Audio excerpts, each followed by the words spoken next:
حافظ اکرمہ عمار جو آپ سامنے تقریر پیش کریں گے. تعلیم نسوان، عورتوں کی تعلیم بھی کتنی ضروری ہے. عورتوں کے دینی تعلیم نہ ہونے کی وجہ سے گمراہی کے راستے پہ جاتے ہیں. اس سلسلے میں تقریر پیش کریں.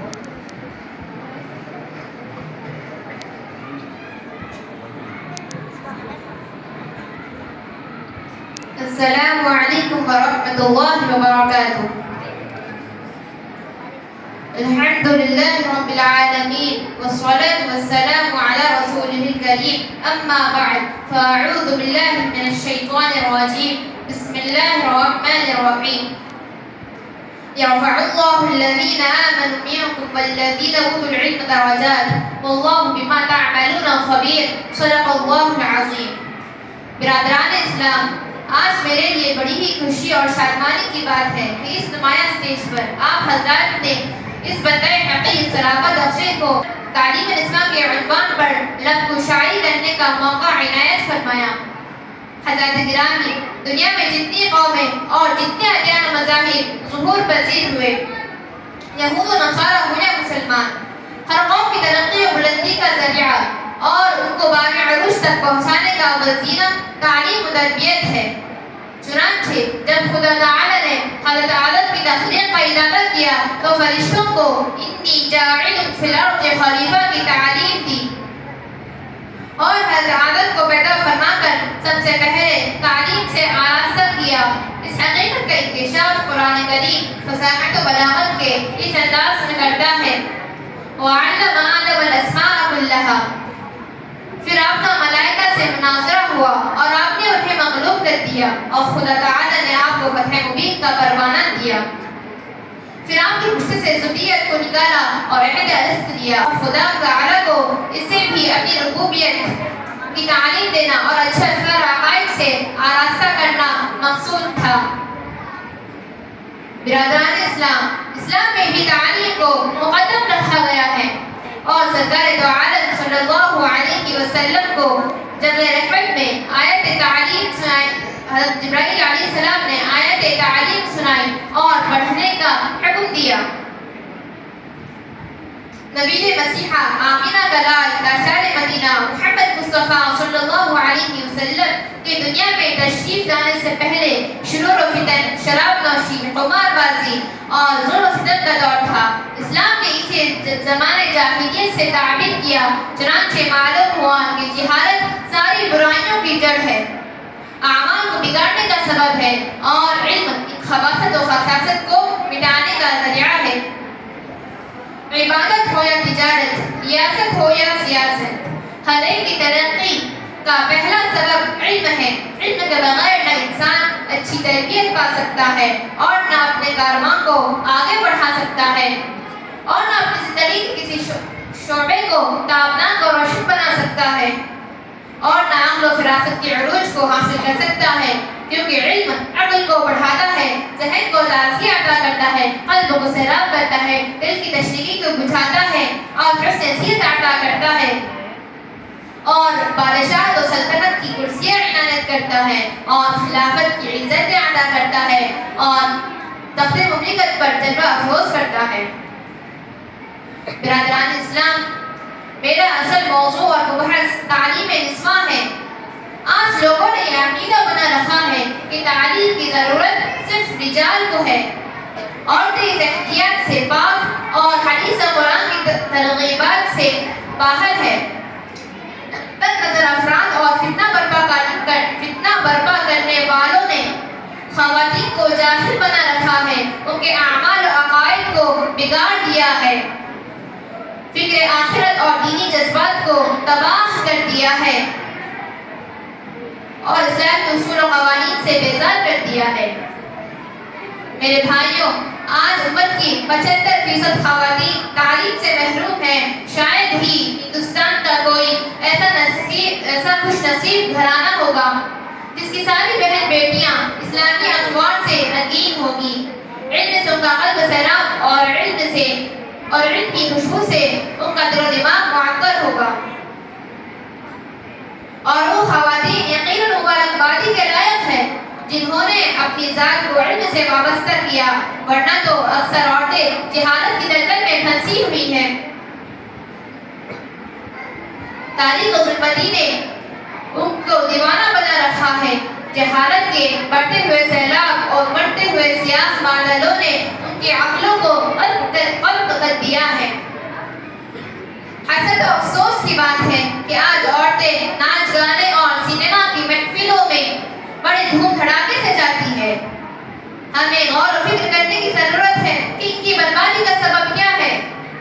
جب ہم گہری نظر سے مشاہدہ کرتے ہیں تو پتہ چلتا ہے کہ یہ صرف تعلیم کی کمی ہے۔ اب دین و مذہب سے ناواقفیت اور ناآشنا ہونے کی بنا پر آج وہ اس دلدل میں پھنسی ہوئی ہے۔ برادران اسلام،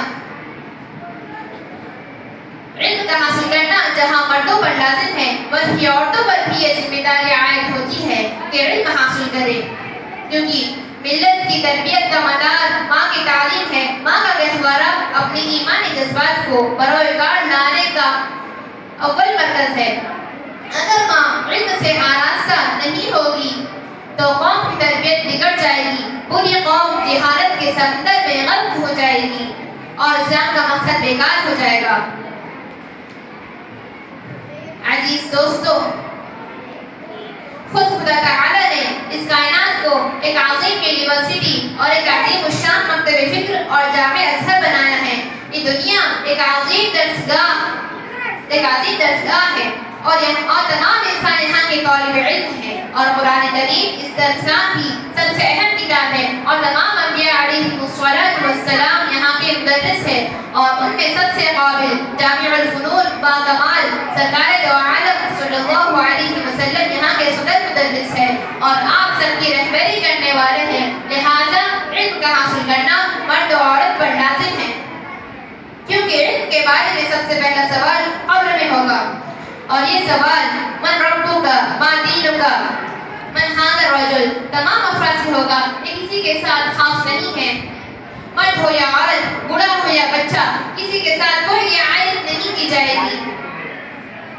چنانچہ معلوم ہوا کہ پیدائش کا منشا و مقصد تعلیم ہے۔ تعلیم ایک اصولی اور بنیادی چیز ہے۔ کامیابی، کامرانی اور فوز و فلاح کا سب سے بڑا ذریعہ ہے، کیونکہ اسلام جہالت کو برداشت نہیں کرتا ہے۔ اسلام یہ نہیں چاہتا کہ مسلمان بچے تعلیم و تربیت سے ناآشنا رہیں۔ وہ اپنے متقین کو، اپنے دامن سے رشتہ جوڑنے والوں کو اچھی تربیت سے آراستہ ہونے کی ترغیب دیتا ہے، اور آپ جانتے ہیں کہ بچوں کی تربیت کا دار و مدار والدین ہیں، اور بچہ اچھی تربیت اور طریقے اور چال و ڈھنگ سے اسی وقت نصیب ہو سکتا ہے جبکہ اس کی ماں حسن سیرت اور حسن اخلاق کی مالک ہوگی۔ اگر ماں علم سے آراستہ ہوگی اور اسلامی اقوال کی حامل ہوگی تو اپنی اولاد کو اسی سانچے میں ڈھالنے، اسی رنگ میں رکھنے کی جد و جہد اور کوششیں کرے گی۔ اپنی اولاد کو اسی مشن اور طریق پر گامزن رہنے اور اسے اخلاق سے ان کی زندگی کو کامیاب اور روشن بنانے کی کوشش و کاوش کرے گی۔ اگر ماں اساسۂ علم سے آراستہ ہوگی تو بچہ ان کی اچھی تربیت کی وجہ سے مثالی مسلمان بن سکتا ہے، حافظ قرآن بن سکتا ہے، خادم اسلام بن سکتا ہے، بہادر و مجاہد بن سکتا ہے، شب زندہ در عابد بن سکتا ہے، دین و شریعت کا حامل بن سکتا ہے۔ لیکن اگر ماں جاہل ہوگی، ان کی تربیت سے غافل ہوگی تو بچہ چلتا پھرتا شیطان بن سکتا ہے، باغی دین و ایمان بن سکتا ہے، ماہی بدعت و خرافات بن سکتا ہے، غدار اسلام بن سکتا ہے، دشمن دین و شریعت بن سکتا ہے۔ نوجوانان اسلام، تجربات و مشاہدات سے آپ واقف ہیں کہ اگر ماں کے دل میں علم کی عظمت ہوتی ہے تو اولاد اسی رنگ اور حیرت اور اسی فطرت سلیم کو اختیار کرتی اور اسی کو اپنے لیے مشعل راہ سمجھتی اور اسی قدم بہ قدم چلنے کی کوششیں کرتی ہے۔ اس لیے کہ جب بچہ پردہ ادب سے اس عالم میں رنگ و بو میں قدم رکھتا ہے تو اسے سب سے پہلے خدا کی کبریائی اور ان کی عظمت و شوقت کی تعلیم دی جاتی ہے۔ ان کے عقیدوں کو اسلامی اقوال سے روشناس کیا جاتا ہے۔ چنانچہ ماں ان کے کانوں میں اللہ اکبر کی صدا اور فوز و فلاح کی آواز بلند کرتی ہے۔ کیا کو اس بات کی ترغیب دینا نہیں ہے کہ اسلام کا مقصد اولین تعلیم ہے اور اس کی پہلی منزل ماں ہے. اگر ماں جاہل ہے تو قوم کس طرح کامیابی کی دولت حاصل کر سکتی ہے اور بچہ اپنے عقیدے کو کس طرح درست کر سکتا ہے؟ خود فرمان رسول اس بات کی شہادت دیتا ہے کل مولود یولد علی الفطرۃ کہ ہر بچہ فطرت اسلام پر پیدا ہوتا ہے. اسلام افعی مقدار بن کر دنیا میں قدم رکھتا ہے مگر ان کے والدین یہودی و نصرانی اور مجوسی بنا دیتے ہیں. اس سے یہ بات واضح ہو جاتی ہے کہ عورتوں کے اوپر بھی علم کا حاصل کرنا ضروری ہے. اللہ کے رسول نے اسی اہمیت پر فرمایا طلب العلم فریضۃ علی کل مسلم کہ علم کا حاصل کرنا ہر مسلمان پر فرض ہے. اس میں مرد کی کوئی قید نہیں ہے بلکہ فرمان رسول مرد و عورت دونوں علم کی ترغیب دیتا ہے. حدیث میں آپ نے فرمایا کہ جب بچہ 7 سال کا ہو جائے تو اسے نماز کی تعلیم دو اور حقیقت میں یہ مقصد خواتین ہی سے حاصل ہو سکتا ہے.